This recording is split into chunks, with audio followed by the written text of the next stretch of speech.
नमस्कार। एक नई जानकारी लेकर मैं वापस हाजिर हूँ और ये जानकारी है जो हमारे देश के प्रधानमंत्री श्री नरेंद्र मोदी जी को कुछ दिन पहले ही FAO जो है फूड एंड एग्रीकल्चर ऑर्गेनाइजेशन, खाद्य एवं कृषि संगठन जो कि यूनाइटेड नेशन संयुक्त राष्ट्र की एक संस्था है, उसके द्वारा प्रधानमंत्री जी को एग्रीकोला मेडल एक सम्मान से नवाजा गया है। तो श्री नरेंद्र मोदी जी से पहले देश के एक और प्रधानमंत्री सरदार मनमोहन सिंह जी को भी FAO के एग्रीकोला मेडल से सम्मानित किया गया था।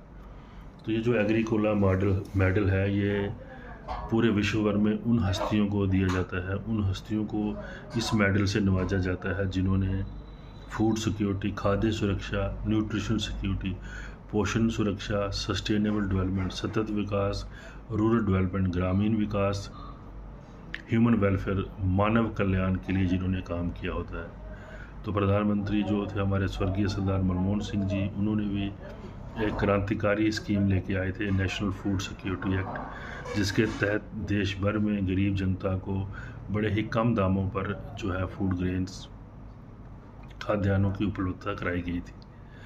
तो हमारे जो आज के प्रधानमंत्री हैं श्री नरेंद्र मोदी जी, इन्होंने भी जब से इन्होंने कुर्सी संभाली है, देश के किसानों के लिए, देश की कृषि सेक्टर के लिए बहुत सी ऐसी स्कीमें, बहुत से ऐसे प्रोग्राम शुरू किए हैं जिससे कि हमारी जो किसान है वो खुशहाल हो जाएं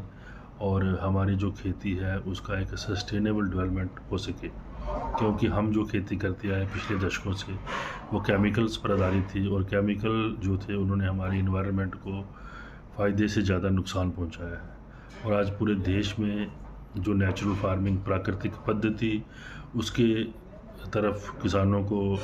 प्रेरित किया जा रहा है, ट्रेनिंग दी जा रही है कि केमिकल का इस्तेमाल छोड़ के प्राकृतिक पद्धति जिसमें जीवामृत, बीजामृत हैं, उनका इस्तेमाल करो। इसके साथ साथ बहुत सी ऐसी स्कीमें हैं, PM किसान है, E-NAM है, नेशनल एग्रीकल्चर मार्केटिंग, जिससे कि किसान किसी भी कोने में बैठा होगा देश के, वो किसी भी कोने में अपना सामान बेच सकता है। महिला किसानों के लिए, नौजवानों के लिए किस प्रकार एग्रीकल्चर में अलग अलग स्टार्टअप शुरू करने हैं, किस प्रकार खेती को एक सब्सिस्टेंस से एक कमर्शियल एक्टिविटी के तौर पर उसको देखा जाना चाहिए ताकि किसानों को फ़ायदा हो। तो इस तरह की बहुत सी स्कीमें जो है इस सरकार ने शुरू की हैं और जिससे कि हमारे किसानों को बहुत फ़ायदा हुआ है। तो इसलिए किसान भाइयों, आप भी खेती जो है प्राकृतिक नेचुरल फार्मिंग को अपनाएं और देश को खुशहाल बनाएं। धन्यवाद।